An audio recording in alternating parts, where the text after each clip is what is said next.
Bom, nesse último exemplo, ele está pedindo para a gente determinar a leitura desse aparelho aqui, que é o voltímetro, e fala que ele é um aparelho ideal, né? Ele está localizado paralelo ao resistor de 8 ohms. Como ele é ideal, a resistência dele é infinita.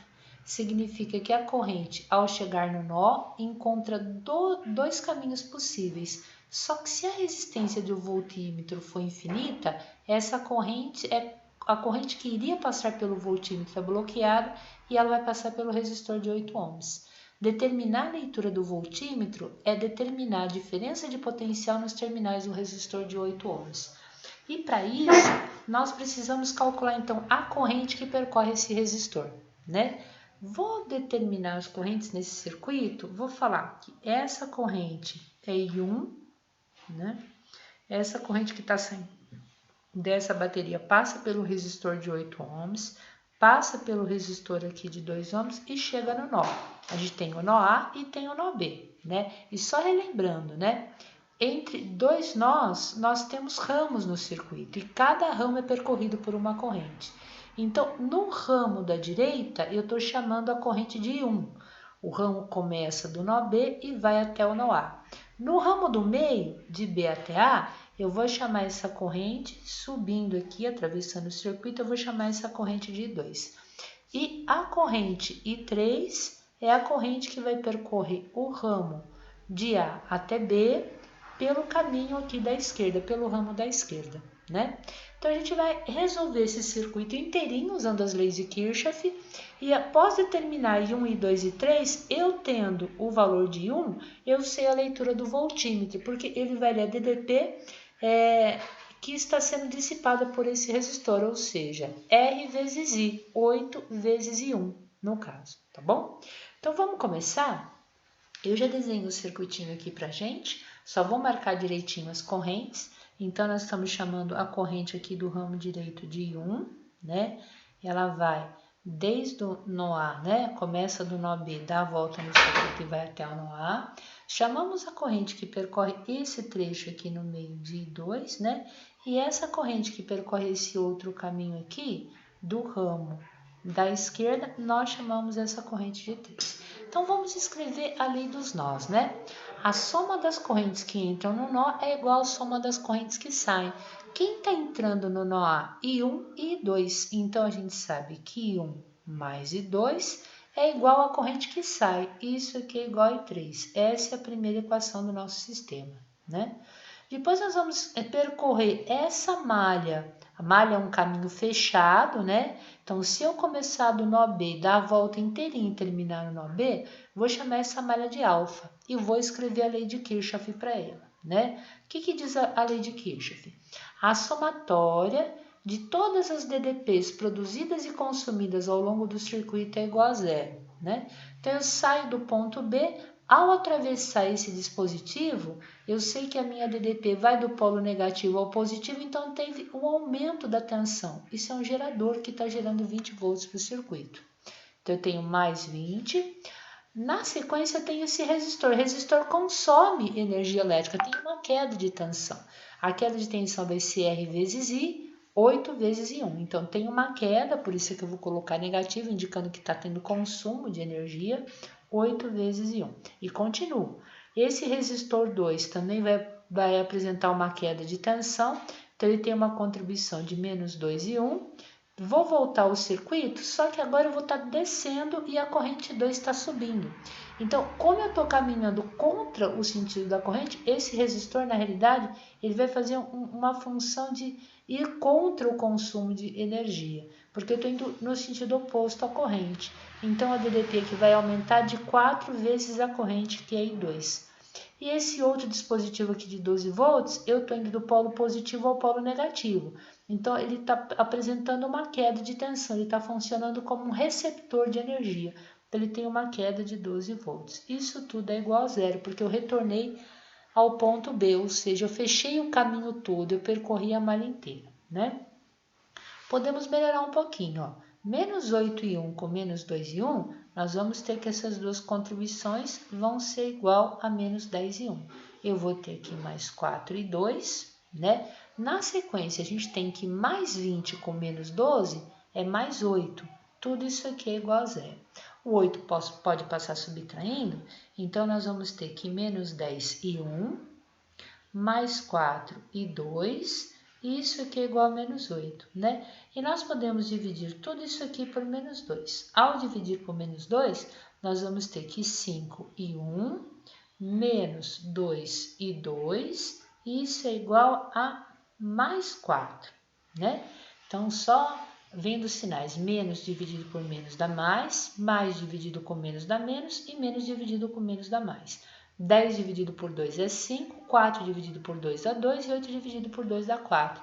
Então, essa aqui nós vamos falar que é a segunda equação do nosso sistema, né? E agora a gente vai olhar para a malha que eu vou chamar de malha beta, né? Essa malha beta, que é a malha do lado esquerdo, eu vou percorrer ela a favor de 2 e a favor de 3, então eu vou percorrer ela no sentido anti-horário, tá? Isso fica então malha beta sendo percorrida no sentido anti-horário. Vou fazer igual nós fizemos anterior, né? Vou partir do ponto B e vou somando todas as tensões consumidas e produzidas no circuito. Quando eu retornar ao ponto B, essa soma tem que ser igual a zero. E reforçando, porque toda energia produzida é consumida dentro de um caminho fechado, dentro de uma malha no nosso circuito. Então, saindo do ponto B, o que a gente tem, né? A gente sai do ponto B, a gente faz do negativo para o positivo, ou seja, indicando um aumento da diferença de potencial de quanto? De 12 volts. Depois nós vamos percorrer junto com a corrente 2 um resistor de 4 ohms. Como eu estou caminhando a favor de 2, esse resistor apresenta uma queda de tensão. Então, vai ter uma diminuição de 4 vezes e 2. Vou caminhando. Passo para a corrente 3, esse resistor também está tendo uma queda de tensão de quanto? De menos 6 e 3, caminhando, né? Aqui eu estou indo do positivo para negativo, então aqui é uma queda de tensão de 40 volts, e aqui do negativo para o positivo há um aumento de tensão de 18 volts. Tudo isso aqui é igual a zero, tá bom? A gente pode agora melhorar o nosso circuito, né? Então, eu vou ter aqui que menos 4 e 2, menos 6 e 3, e a gente tem aqui, né? Mais 12 com mais 18, isso vai ser igual a 30, né? 30 com menos 40, menos 10 é igual a zero, tá bom? Bom, posso passar o menos 10 para o outro lado da nossa equação, então eu vou ter menos 4 e 2, menos 6 e 3, isso aqui é igual a mais 10. E posso simplificar toda a equação novamente dividindo tudo por menos 2, né? Então, a nossa equação vai ficar de que forma? Vai ficar mais 2 e 2, mais 3 e 3, isso é igual a menos 5. Essa equaçãozinha, então, ó, vai ser a equaçãozinha que nós vamos chamar de equaçãozinha número 3, né? E aí nós temos o nosso sistema formado, né? Nós temos lá que 3 é igual a I1 mais I2, e nós temos a equação 2 e nós temos a equação 3. Como é que eu vou resolver esse sistema, né? Eu vou transformar o nosso sistema de 3 equações em 3 incógnitas num sistema de 2 equações e 2 incógnitas. Como? Trocando o I3 por quem? Por I1 mais I2. A segunda equação só tinha como incógnitas I1 e I2. Se a terceira também tivesse só I1 e I2, eu resolvendo I1 e I2, eu volto para a equação número 1 e acho o I3, né?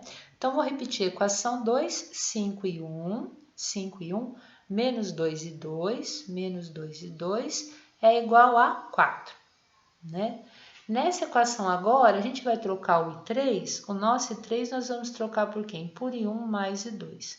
Então, nós vamos ter aqui 3 e 1, então, 3 e 1, daí nós vamos ter 3 e 2 mais 2 e 2, nós vamos ter 5 e 2 é igual a menos 5, tudo bem?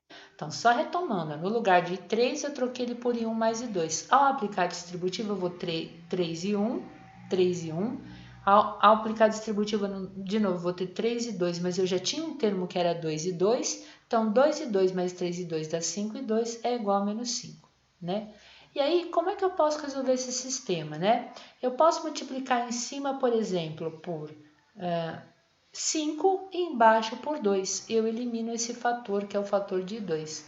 Ou multiplicar em cima, por exemplo, por 3 e embaixo por menos 5, eu elimino em 1, tá bom? Vou preferir multiplicar em cima por 5 e embaixo eu vou multiplicar por 2, tá bom? E vou reorganizar o nosso sistema. Então, se eu multiplicar tudo por 5, eu vou ter 25 e 1, menos 2 vezes 5 dá menos 10 e 2. Aqui eu vou ter 5 vezes 4, 20. Embaixo eu vou ter 3 e 1 vezes 2, isso aqui dá 6 e 1, mais 5 vezes 2, isso aqui dá 10 e 2, e isso aqui vai ser igual a menos 10. Tudo bem?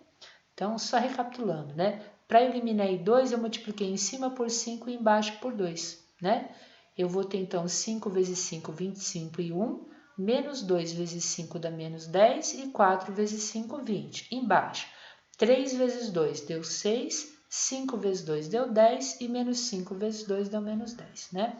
Vou somar termo a termo. 5 e 1 mais 6 e 1, nós vamos ter 25 e 1 mais 6 e 1, nós vamos ter 31 e 1.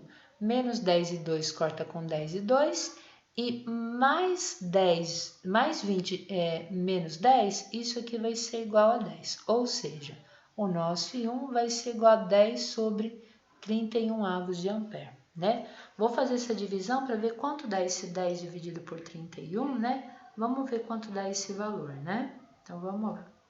10 dividido por 31 dá 0,32, tá? Então, o nosso I1 arredondando é aproximadamente 0,32 amperes. Se eu achei o I1, eu posso substituir, por exemplo, na equação 2 e achar o I2. Então, eu tenho aqui 3 e 1 mais 5 e 2 é igual a menos 5. E o nosso I1 eu vou trocar por 0,32. Então, eu vou ter 3 que multiplica 0,32 mais 5 e 2, e isso é igual a menos 5. 3 que multiplica 0,32, isso aqui fica 0,96. Mais 5 e 2 é igual a menos 5, ou seja, 5 e 2 é igual a menos 5, menos 0,96, ou seja, e 2 é igual a menos 5,96 dividido por 5. O nosso I2 vai ser igual a menos 1, deixa eu fazer a divisão aqui para ver se fica certinho, né? Então, 5,96 dividido por 5, 5,96 dividido por 5 é aproximadamente igual a 1,19, né? Então, menos 1,19 amperes. O que significa a nossa corrente 1? A gente ter obtido o sinal negativo. Significa que o sentido dela tem que ser alterado no nosso circuito. Só que antes de alterar o sentido, eu vou resolver todo o nosso sistema, né? Então, eu vou voltar lá para a nossa equação 1, né? A nossa equação dizia o quê? Nossa equação falava que a corrente I3 ela é igual à corrente I1 mais a corrente I2. Ou seja, quem que é a corrente I3, né? É a corrente I1, que era 0,32. Então, a gente tem aqui 0,32 menos a corrente 2, que é 1,19, né? Ou seja, o nosso I3, ele vai ser igual a 0,32 menos 1,19. Vai ser igual a menos, vou colocar até em vermelhinho aqui, menos 0,87 amperes, né? Então, lá no circuito original, o que nós sabemos? O sentido de 1 está correto, porque ele deu positivo, mas o sentido de 3 e o sentido de 2 tem que ser alterados do nosso circuito, né? Se eu tivesse que falar direitinho os sentidos das correntes, então o I1 continuaria indo de B a A pela malha da direita, o I2, na realidade, ele estaria indo para baixo e o nosso I3 estaria entrando no nó A, né? Porque tanto I3 quanto I2 apresentaram sinais opostos. Mas não é isso que ele pede a leitura do voltímetro, né? Como a corrente que percorre o resistor 8 é a corrente I1 e a corrente I1 vale 0,32 amperes, o que nós vamos falar, né? Podemos chamar esse ponto de X e esse ponto de Y, o voltímetro está lendo a DDP entre X e Y, né? E a DDP entre X e Y é o valor da resistência que está ligando X e Y, vezes a corrente que percorre esse trechinho de X e Y, que é a corrente 1. Então, o de XY é igual a 8 que multiplica 0,32, ou seja, o de XY é igual a 8 vezes 0,32, isso vai ser igual a 0,32 vezes 8, 2,56 volts. Então, o nosso voltímetro, poderia até escrever dessa forma, né? LV, a leitura do voltímetro, é 2,56 volts. Pronto. Com isso, a questão número 5 está resolvida também.